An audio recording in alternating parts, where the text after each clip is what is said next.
Terima kasih Bu Kiki, semangat betul kayak siang ini.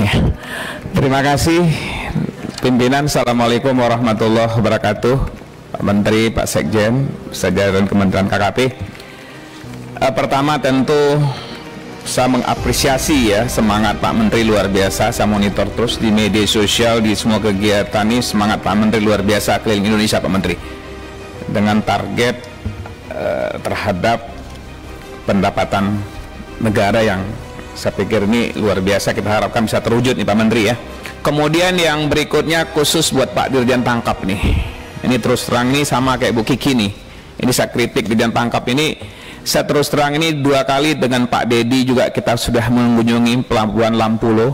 Ini tolong diingat Pak Zaini, kita berjanji berkali-kali, kemudian di ID kita berjanji sampai hari ini persoalan pengerukan ini sekian ribu kapal-kapal nelayan ini nggak pernah tersentuh. Ini sudah berapa tahun. Artinya ketika kita berjanji ya saya pikir ditepati. Makanya waktu itu ada kapal keruk itu saya pikir juga itu dimaksimalkan juga.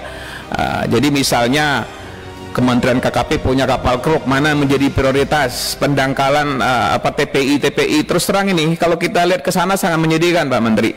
Di satu sisi program Pak Menteri begitu semangat termasuk juga klaster udang Panami, tapi di sisi lain nelayan yang betul membutuhkan lokasi-lokasi TPI yang hari ini sangat menyedihkan Pak Menteri. Itu Pak Zaini kan ikut dampingi kita Pak Zaini, tapi setiap saya tanya Pak Dirjen katanya nggak ada anggaran, dengan mudah menjawab tidak ada anggaran. Saya pikir ini kalau kita berjanji saya pikir kita bilang aja nggak ada, jadi masyarakat nggak berharap. Waktu itu Kang Dedi itu pimpin, ingat nggak Kang Dedi, kita ke Lampulo kita janji kan bahwa akan dibantu Kementerian KKP. Saya pikir nggak terlalu berat kok itu, asal kita serius. Tapi setiap saatnya Pak Zaini katanya nggak ada anggaran, dengan mudah dibilang tidak ada anggaran. Saya pikir ini harus clear. Kalau memang nggak ada anggaran pada saat kita kunjungan bilang aja nggak ada anggaran. Jadi sehingga masyarakat terus terang Pak Menteri itu ribuan nelayan itu. Saya setiap kesana dibilang nih kita nih tipu-tipu nih Komisi 4 nih.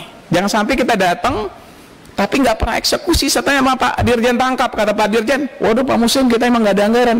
Uang kita datang dengan Pak Dirjen, kita janji dengan mereka bikin acara. Ya saya pikir ini masukan nih Pak Menteri.